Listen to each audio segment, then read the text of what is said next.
Welcome back to the All Things Sports Podcast. I'm your co-host, Small Town EP, coming to you live once again from the chilly city of Atlanta.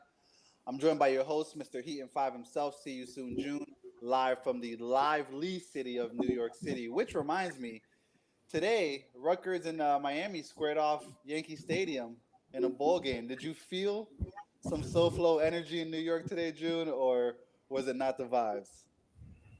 Nah, it wasn't the vibes, bro. By the way, thank you for the introduction. Thank everybody for listening and joining us. We got a beautiful Thursday. We're gonna get into it, but you started off on a bad note. I didn't think you was gonna come out the gate with fresh off of the Pinstripe Bowl loss for the second time in about what 6 years? 2018, 5 years. 2018, we lost to Wisconsin 35-3. Jonathan Taylor was the MVP in that game, and we lose today to Rutgers. Like Rutgers? Mm. Do they even have a football team? But apparently they do. They beat the Canes. We were starting quarterback Ja'Cory Brown. He's what some think is the future of this school. Some of us think we should move on and find a better option at quarterback. But in this day and age, obviously that comes with a check.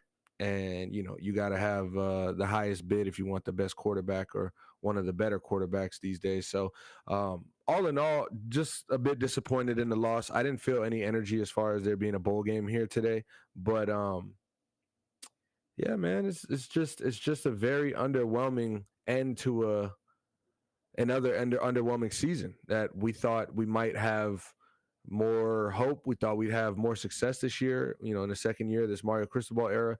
We're still obviously funneling guys out, bringing new guys in, but the product's got to be there.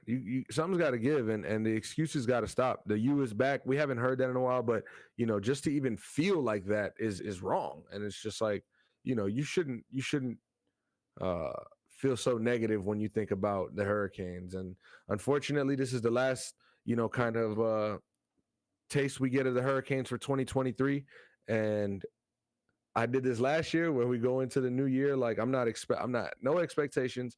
I don't think we're going to do great. I don't expect us to go and win a bowl game, and I won't. And I'm not going to until I see it happen, because clearly this team is not to be hyped up. This team is not to be given some expectation. We just got to go out there and see what kind of product they want to put on the field. Yes, James Williams, Cam Kitchens, our two defensive players, safeties, our first-round picks, didn't play because they are going for the draft. Tyler Van Dyke, quarterback who's transferred out now. It's a different team from, early September. However, inexcusable loss to Rutgers, man. Greg Schiano, well-coached team, I got to say, and I always have respect for a team that's prepared. But when we talk about talent, man, we should have definitely took care of that one there. But I guess it was the field. I don't know if it was the grass or the whatever they got going on in Yankee Stadium, the bad vibes over there. So let's just blame the Yankees. How about that? Somehow, some way, I knew that if it involved anything that had to do with the Yankees, it was going to come up in the conversation. And Yankee Stadium was just a perfect segue for that. But you know where else something has to give? Denver Broncos, the city of Denver. Sean Payton goes ahead and says, hey, listen, Russ, you're going to sit down for the rest of the season. And then says, hey, listen, and we're moving forward. We're not moving in your direction anymore. Why are they benching Russell Wilson now? What kind of message does this send to that locker room, Jim? I mean, I think they lost like the last 3 or 4 games. Like it's been bad in Denver. It's not a surprise or like, oh my God, how could you bench Russell Wilson? The more concerning thing is that they've got him on this payroll. They're going to take a huge, chunk of loss financially. But essentially they'll be out of, dealing with a quarterback who is worth that much and only given, $500,000 worth a game. And so I think the big thing here is that Sean Payton had to make a decision, right? And he had to make the best decision for himself. as much as he wants it to be for the Broncos or whatever the case is, he had to make a big decision for himself to kind of salvage and keep a relationship as happy as possible for the time being. He's a new coach. His money's guaranteed. So at the end of the day, if he was to get fired, he'd get bought out the contract and he'd be sitting at home with all that money in his account. However, I think Sean Payton is a true competitor. I would consider him a true competitor.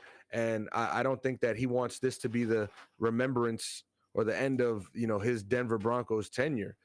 So if it's got to be without Russell Wilson because everything else hasn't worked, so be it. And I think that's where we're at now, where clearly that experiment, it ran its course and it didn't do too much. But I will say this, Russell Wilson throughout times of the season did struggle mightily. Last year more. But I think this Denver Broncos team has bigger issues than Russell Wilson's poor, quote unquote, performance. I think that their defense started off the season extremely terrible. So, it's things like that. No, I totally agree. And I mean, it's proven that Sean Payton knows how to win. He's won. He is a Super Bowl champion. Don't need to remind you of that now, do I, June? And I think it just sends a message to the locker room like, look, this is something, like you were just saying, something has to give, and we're starting right here. I do want to go back to Sean Payton berating and yelling. I shouldn't say berating because that sounds so childish, but yelling at Russell Wilson on the sideline 2 weeks ago. And now that kind of in hindsight is like, maybe you are fed up with him at this point. Just his level of play isn't up to the Sean Payton standard. And, we took his office from him, and now, we'll just take his job. How about that? The crazy thing is, like, they're just putting reports that they're going to move on from him in March. Like, you're still a Bronco. Excuse me. They bench him. He's going to finish the season with the team. But by March, we'll expect to have you out of here. Like, that's pretty harsh. And it sucks because Russell Wilson, I feel like we remember him as one of the best quarterbacks of our generation. You know what I'm saying? And he's a guy who came in the league and found success very quickly, won a Super Bowl, went to another one, should have two. And a lot of that gets forgotten when you start to struggle, and we start to judge based on last week or last year. And whether that's right or wrong, I do think you brought up a good point where Sean Payton was kind of just tired of his shit, right? And I think losing to the Patriots just had to be the nail in the coffin, right? Like getting outscored by this New England offense. No, playoff hopes, went out the window. Not to say they were great. There were great chances, but they definitely did have a chance, and they definitely kept themselves alive. But it's also like Russell Wilson got them to this point as well, So just a bit confusing. Again, I think that this team in Denver has more fish to fry than just Russell Wilson, because now what do they do at quarterback? Jarrett Stidham is going to start this week. I'm not going to tell you that he's going to do worse or better. However, I just know that Jarrett Stidham is behind Russell Wilson this season because he was backup, not starter material for this Denver Broncos team. So it's just a bit confusing. They have a quarterback problem again, big hole. They're 7-8, so they're not going to get a top 10, top 5 pick. You just got to wonder where they go from here and how Sean Payton kind of maneuvers through the rest of this season, going into the offseason, leading up into 2024-25 season. Yeah, I mean, the Broncos, they started, what was it, 1-5, won 5 straight. It seemed like Russell might have knew what was going on, was buying into the system, as they say, was figuring it out, and then going 1-3 these last 3 games in the fashion that they did. And you can't really credit those 5 wins too much to the offense. It was that defense that was handling business for them. We'll stay in the AFC West. Kansas City drops another one this week. Divisional loss against your Pops team. Shout out to your Pops, the Raiders. I saw the meme you sent me. That's your Pops sent in the group chat. Funny. Ha ha ha ha. The kid got the Kansas City Chiefs jersey for Christmas. Jamar Chase, Cincinnati Bengals. Obviously, they play this weekend, the Chiefs and the Bengals. Jamar Chase had a couple of things to say this week ahead of the game. when you mentioned a couple of things along the lines of the Chiefs don't have a lockdown cornerback like Jalen Ramsey in Miami, and that Brian Cook isn't better than the Atlanta Falcons' Jesse Bates III, who played in Cincinnati for a while. Says he loves adding fire to the fuel or fuel to the fire, other way around. He hopes they put this on their lockers.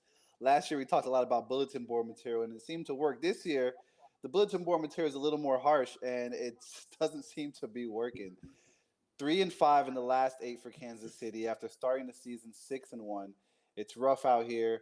Mahomes is frustrated. He's yelling at receivers. He's yelling at his coach. He's has the poorest body language I've ever seen Mahomes had in his tenure at Kansas City.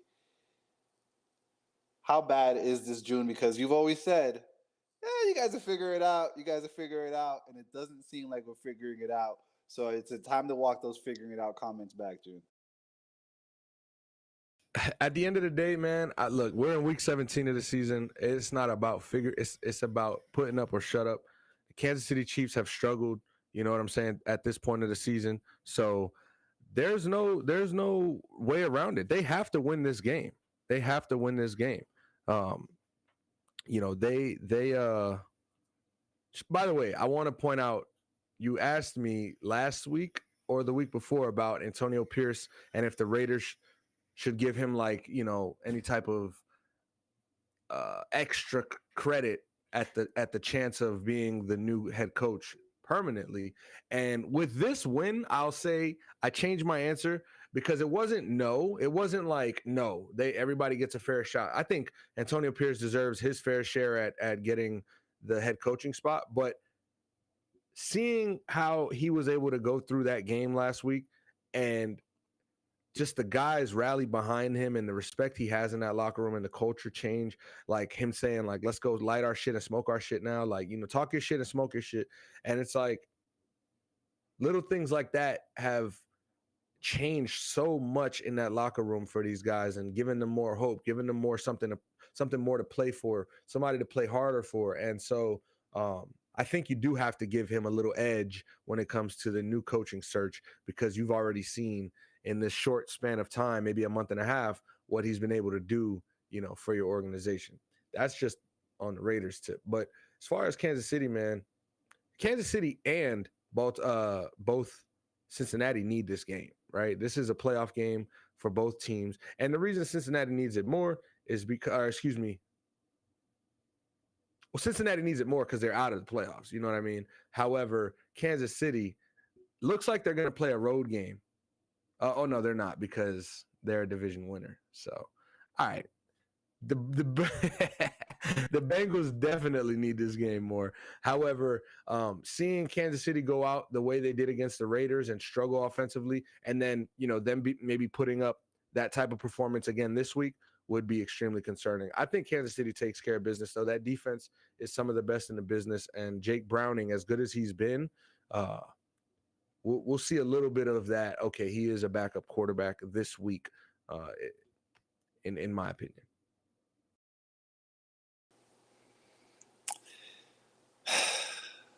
You know me. I like to be negative Nancy. I like to play devil's advocate. I don't think it's looked this bad in a while. Travis Kelce being, holding himself and his teammates accountable on his Newer Heights podcast this week, and just says everybody has to do their fucking job. It's refreshing to hear that out of one of our leaders. I don't know what's going on in the locker room. I mean, we have the most drops in the NFL. We're 6th in turnovers. I don't know what to tell you. It's amazing that, honestly, we're still, and we, of course, I'm the resident Chiefs fan, we're still number 1 on top of the AFC West. And it's like, I kind of feel like basketball right now, where I have a foul to give, like, out of these last 2, but I don't feel the need to use that foul. And I need to keep that shit in the tuck until next season, because at this point, we got to win out. These last 2 games need to be a statement game against the Bengals, which, arch AFC rival, and a divisional game against a little hatless Chargers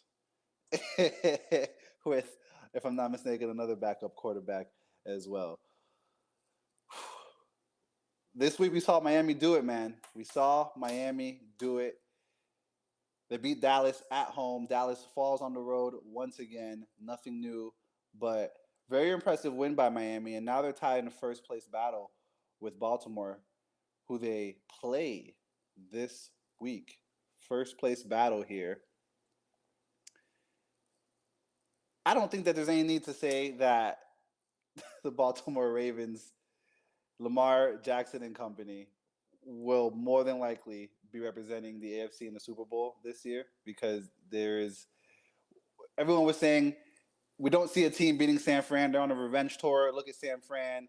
And we saw this weekend Baltimore handedly handled San Francisco. And the tweets of "Don't you ever say Brock Purdy's better than Lamar Jackson" were flying around Twitter, which I loved. I'm here for. How do you see this first place battle playing out this week, June? Because I think this is game of the week, if I'm not mistaken. Definitely game of the week right here. Last week, game of the week. As far as quality, was the Dolphins Cowboys game. We thought it would be the Super Bowl preview, but I mean, Brock Purdy going out there and throwing 4 interceptions against that number one defense, man, that defense is legitimate.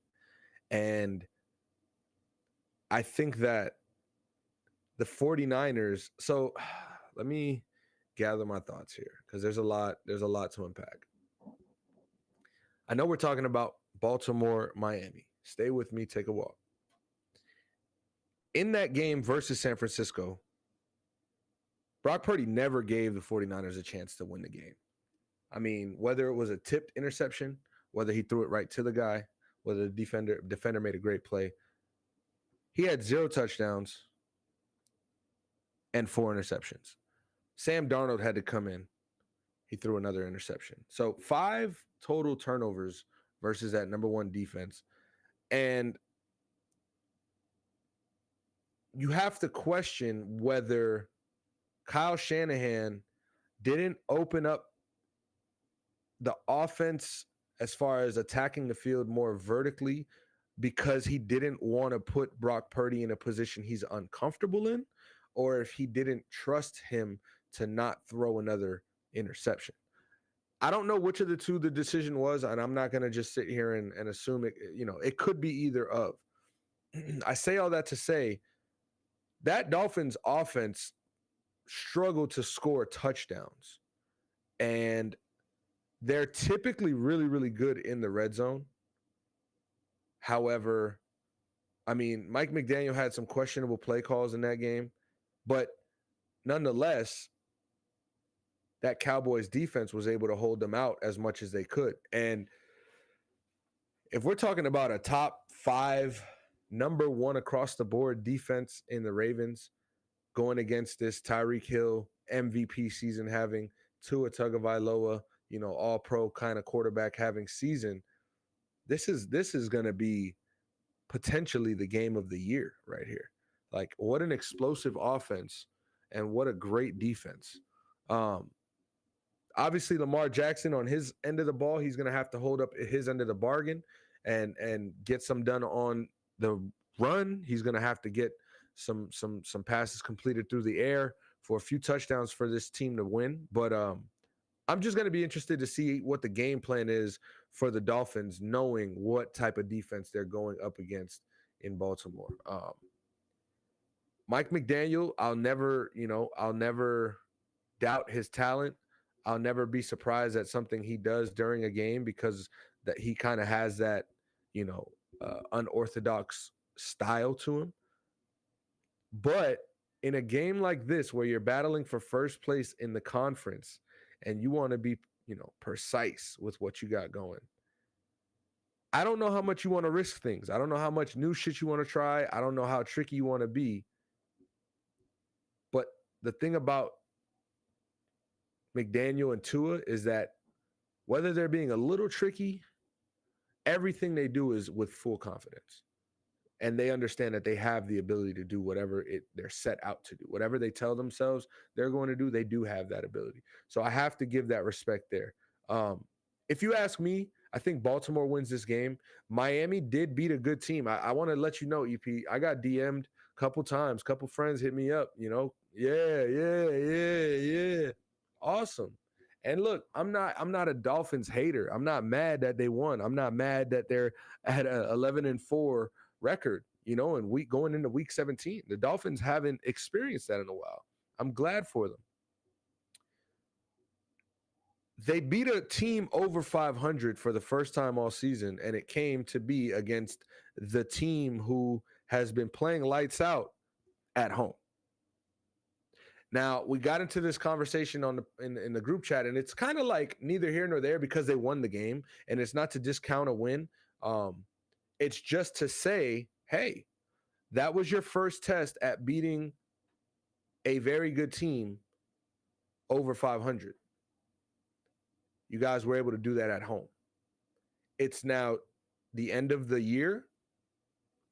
Will be, December 31st, damn near January, New Year's Eve vibes on Sunday. You're going to be on the road in the cold against the best team in the league. It's just a test. It's just another test. I'm not here to tell you the Dolphins are going to fail that test. I'm not here to tell you the Dolphins are going to pass it. I do think that they're going to lose the game, but I think they'll have a valiant effort. I think that, we'll see a lot of promising things coming out of that to where you say, you know what? That AFC's got some dogs in it. That AFC's got Miami. You don't want to play them. They've got Baltimore. You don't want to play them. Obviously, Kansas City is a team that you don't want to play regardless. I don't think we're going to come out of this game like, man, the Dolphins, man, it's the same old fucking Dolphins. Man. No, I don't think so. So that being said, shout out to Miami, but that number one defense, man, is looking crazy right now. EP, I'll tell you this. I did say I think this is going to be a top 3 defense and a top 5 offense. I'm not sure where their offense ranks in the league right now. I know that their defense is one across the board, and their offense plays like a top 5 offense week in and week out. This is what I thought the Ravens were going to be this season. This is what I thought. And guess whose name is toward the top of the MVP, talk now? Lamar Jackson. And I kind of said this. If they do have a top 5 defense, top 3 defense, top 5 offense, Lamar's going to be in that talk for that MVP. So I'm just happy the Ravens are here where they are. Hopefully they can translate this 12-3, to 13-3, 14-3, or whatever the case, and then do that in the playoffs. Like I want to see this team prosper in the playoffs this year, unless they're playing the Colts. Yeah, definitely. I mean, huge shout out to Tua and Mike McDaniel for the way that they managed that game. It wasn't always pretty during, those 60 minutes of football, but their game management skills and, like you said, their confidence in everything that they do above everything else.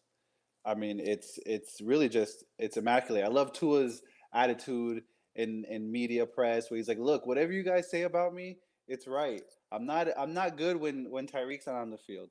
I'm not good when Jalen Waddle's not on the field. Whatever you want to say it. That's cool, and you're right. I'm just gonna go out on Sundays, Mondays, Thursdays, whenever my number's called. I'm gonna go out there and I'm gonna do my job, and I'm gonna make sure that I put my team in the best possible scenario to win the game, right? But what we've seen from this Ravens team this year, I mean, MVP frontrunner Lamar Jackson, like you just said, and their defense, their tenacity, their get me that ball attitude. It's again, 2 out of Miami's 4 losses have come on the road in places where it is colder. One of them being Buffalo, beginning of October, weather wasn't too bad, and then Philly more recently in the last couple of weeks. Once in Germany, and then that home loss to the Titans. So it does seem like, again, this is going to be one of those something's got to give type of situations. It's going to come down to who makes a mistake. And if you're asking me who's going to make a mistake first between the Ravens and the Dolphins, I'm going to say the Dolphins, probably 9 times out of 10. And I think it's going to come down to some cues, a miscue, something like that. That's going to decide this game. I do have Baltimore. They are 3.5-point favorites at home, which again is just saying that they're half a point better than Miami. It's going to be a good game. 3.5 as a better is a tricky line. I might take the points with Miami plus 3.5. Maybe buy it down to little tutty. Put put it in a parlay if you may, but it's going to be a good game. I think it's going to be a close one. I would say this game is probably decided by 2-3 points. I think Miami understands what's on the line here, and so does obviously the Ravens have understood the assignment the entire year. But Miami does also understand what's at stake here, and coming down to Miami to High Rock Stadium where that sun is beaming, whether it's January, December, October, June, the away side gets the sunlight worse, and it's not a Hey, it's it's not a gonna be very good fun day. thing. It's gonna be good day in Baltimore, though. It'll be a good thing that they're in Baltimore. Sam Howell also benched in Washington this week. Ron Rivera is saying that it's for his development. They don't like what they're seeing. He also kind of gave him a little escape and was like, look, he's played a lot of football this year. He's played a lot of, tough football this year. So maybe he just needs to kind of, take a step back. Stop getting sacked. Leads the league. I think it's like 60 sacks through 17 weeks now, if I'm not mistaken. That's what Coach Rivera is talking about. He's saying, listen, the kid needs a break. All right. the kid is banged up. All right. And you saw last week. I mean, last week was just to forget. As if you're a Commanders fan, you kind of let that come back on the Jets. You let the Jets offense put up 30 points on you. I mean, Sam Howell, yeah, just enjoy. No, enjoy the new year. All right, you be with your family. All right.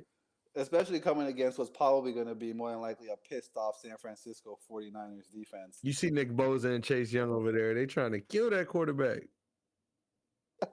The funny thing about this, and Ron Rivera framing it as, for his development, is that Ron Rivera and most of that staff is not going to be there next year. So I don't know what kind of confidence you're trying to instill into your backup quarterback at this point that you're sitting. And he also said, "Hey, look, this is a week-to-week basis. He might start the week after. We don't know, like this." Listen, man, they got the Cowboys that week after. They ain't Sam Howell could stay. He could stay on the bench. Look, Jacoby Brissett, he's a guy that guys will rally behind and play hard for. I could nah, they're not beating the Cowboys or the 49ers.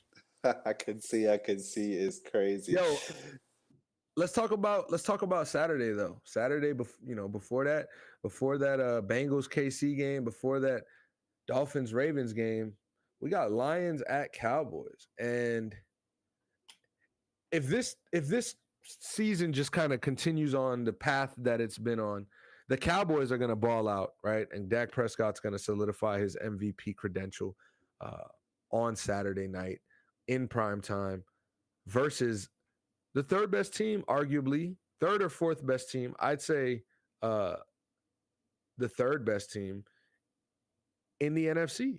And those Detroit Lions are going to come to town knowing that, hey, this is a Cowboys team who plays their best football when they're in AT&T Stadium. And we are going to have to go into their house and possibly have to do this later on in the playoffs. If the Cowboys win the NFC East, you know what I'm saying? So this is a great test for the Lions. I think there's going to be a great atmosphere at AT&T Stadium. The crowd is going to be rocking. It's a primetime Saturday game, the day before New Year's Eve. And a lot of these guys in Detroit, as much as they're playing as well as they are, haven't been on that stage, haven't made it. The Lions just won their division for the first time since however long ago. So shout out to the Lions and Dan Campbell for being able to lead those guys to this. Dan Campbell was on that 0-16 Lions team in 2008. So this has got to be like full circle moment for him. He's got to be loving this opportunity that's, in front of him. But I think that he understands that, yeah, tonight or Saturday night is a huge, huge opportunity for their team to understand what it's going to be like in that playoff setting where every play is critical, every situation matters, and you're not going to be able to get it back once it's done. So make sure you leave it all out there. I'm excited for that game right there. I do think the Cowboys win. Again, based on what I see on paper, when they're at home, you can't beat them. When they're on the road, they might be, not even a playoff team. Sometimes they come with their playoff boots on. Sometimes they can't get a win. So being as though they are at home, I do take the Cowboys Saturday night primetime over the Lions. And the Cowboys would be extending a 15 home game winning streak to 16 if it does play out how you see it playing out. I mean, some keys to the game for me. The Cowboys are gonna have to stop the run. Honestly, that's gonna be probably Detroit's way of staying in this game. If they're able to stay in this game, will be through the run game. Cowboys are 19th in defense as far as run defense is concerned, and Detroit's gonna have to stop that man by the name of CeeDee Lamb. All right, because the guy's on a mission.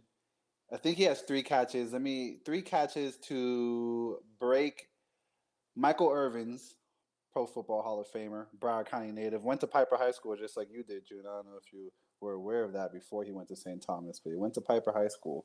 All right. Break his single season catch record at 111, if I'm not mistaken. So he has 3 catches for that. And, I mean, Cowboys just another pissed off team, more than likely, coming off that loss where game management and mistakes were really the key points in the game. So they're going to be coming out with a fire lit under their bums, as they say. And I do see the Cowboys pulling this off. But the 6.5 point line, I don't know. I might take that +6 with Detroit. I think it's a bit of a closer game than that. Yeah, that sounds a little disrespectful right there. Touchdown? I don't know about that one. You know what I'm saying? You got anything else in the NFL before we move on to the NBA, man? Can Baker Mayfield listen? Oh, facts. I thought Jordan Love and the Packers were going to go undefeated in December. Baker Mayfield and this Tampa Bay Buccaneers team, I mean, this guy is balling right now. He is putting a franchise on his back. He's got Mike Evans over there helping him out and a good defense turning the ball over and putting fear in quarterbacks' hearts. I got to give credit to Tampa. And I do think they win this game at home against the Saints this week to solidify their NFC South championship. I think they'll have to, play week 18 regardless and get a win to really solidify. But this will be a big game that sets them apart from the Saints. And with how the Bucs have been playing week in and week out for the last month, I don't see a way that the Derek Carr hated in New Orleans led Saints can beat this team. So I just kind of want to shout out to Baker Mayfield and give credit to what he's been able to do as a quarterback. Again, the Browns really gave up on this guy and signed Deshaun Watson, gave him all that money, and he's not even their quarterback going into the playoffs right now. It's Joe Flacco, who's also balling right now. And I gotta, shout out my guy, Amari Cooper. You know what I'm saying? South Florida native, going and getting a franchise record for receiving yards in the game. He had 11 catches for like 265, 2 touchdowns, something like that. So shout out to Coop. But yeah, man, Joe Flacco and Baker Mayfield. Joe Flacco got the Jets tonight in Cleveland at home, so he's got a chance to continue his little story that he's got going on. But shout out to those guys. I know that Cleveland feels it a little bit when they look at Baker Mayfield balling like that. They got to be like, we could have gave him the cheap deal. We could have had some other guys sign. It is what it is, though. Yeah, Baker looks like he's having fun. You mentioned earlier in reference to Russell Wilson getting all that money, but playing like $500,000. If Joe Flacco is paying like he's playing for $500,000, I bet that's the $500,000 type of play that Sean Payton wants up in Denver. We'll take that we'll pay you that much if that's the way you're going to be playing. But yeah, man, Baker looks like he's having fun. Again, like you said on the last episode, Mike Evans is down there, so I'm sure he plays with a little more confidence, under center with a guy by the name of Mike Evans running down the sideline for him, looking for his every throw. I don't think there was any other games that we wanted to go over, right?